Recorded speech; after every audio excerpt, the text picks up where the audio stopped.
പൗരാണിക കച്ചവട സംഘങ്ങളുടെയും സാഹിത്യകാരന്മാരുടെയും വരവ് പുനരാവിഷ്കരിച്ചുകൊണ്ടാണ് ഓരോ ദിവസവും മേളയുടെ തുടക്കം.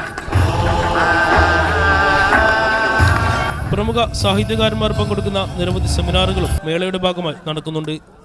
പൗരാണിക അറബി കവികളുടെ ചരിത്രം പറയുന്ന ലൈറ്റ് ആൻഡ് സൗണ്ട് ഷോ ആണ് മറ്റൊരു പ്രധാന ആകർഷകം.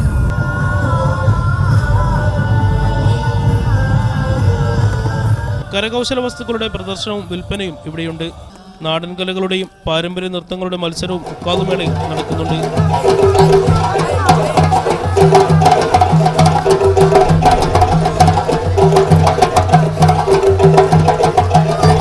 പ്രവാചകന്റെ കാലത്തിനു മുമ്പ് പ്രശസ്തമായ വ്യാപാര കേന്ദ്രമായിരുന്നു ഉക്കാദ് ചന്ത.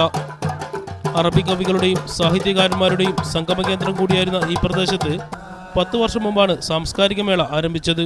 അറബ് സംസ്കാരത്തിൻ്റെ യഥാർത്ഥ പിക്ചറൈസേഷൻ നമുക്കിവിടെ കാണാൻ കഴിയും. അറബികൾ അവരുടെ ട്രഡീഷണൽ ആയിട്ടുള്ള ഒരുപാട് കാര്യങ്ങൾ ഇവിടെ ഒരുക്കി വെച്ചിട്ടുണ്ട്.